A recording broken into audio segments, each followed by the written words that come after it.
আমিৰ খানৰ দংগল কন্যাই কন্দুৱাই গ'ল সকলোকে 19 বছৰ বয়সতেই প্ৰাণ হেৰুৱালে ঔষধৰ পাৰ্শ্বক্ৰিয়াই ঘটালে অঘটন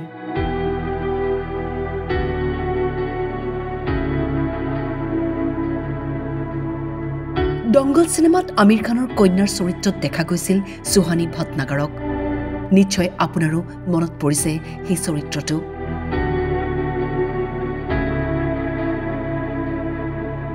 কিন্তু হঠাৎ সুহানীৰ মৃত্যুৰ খবৰে সকলোকে মৰ্মাহত কৰি তুলিছে ববিতা ফগতৰ সৰুকালৰ চৰিত্ৰ ৰূপায়ণ কৰিছিল সুহানীয়ে সকলোৱে তেওঁৰ অভিনয়ক প্ৰশংসা কৰিছিল কিন্তু এক দুৰ্ঘটনাত আঘাতপ্ৰাপ্ত সুহানী দিল্লীৰ এইমছ হাস্পতালত বিগত বহু সময় ধৰি ভৰ্তি হৈ আছিল দুৰ্ঘটনাত এখন ভৰি ফ্ৰেকচাৰ হোৱা সুহানী ঔষধৰ ৰিয়েকশ্যনৰ বাবে মৃত্যু হোৱাৰ খবৰ আহে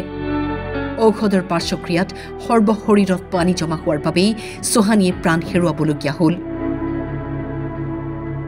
এই ঘটনাক বৰ্তমান কোনেও সহজভাৱে ল'ব পৰা নাই দংগলত অভিনয় কৰোঁতে তেওঁৰ বয়স আছিল মাত্ৰ 11 স্কুলৰ পৰা 6 মাহৰ ছুটী লৈ দংগল টিমৰ সৈতে জড়িত হৈ পৰিছিল আৰু প্ৰায় 6 মাহ আমিৰ খানৰ এপাৰ্টমেণ্টত আছিল অন্য কলাকুশলীৰ সৈতে সিনেমাত আত্মপ্ৰকাশ কৰাৰ পূৰ্বে সুহানীয়ে বিজ্ঞাপনতো কাম কৰিছিল হৰিয়ানাত জন্ম লাভ কৰা সুহানী দিল্লী পাব্লিক স্কুলত পঢ়ি আছিল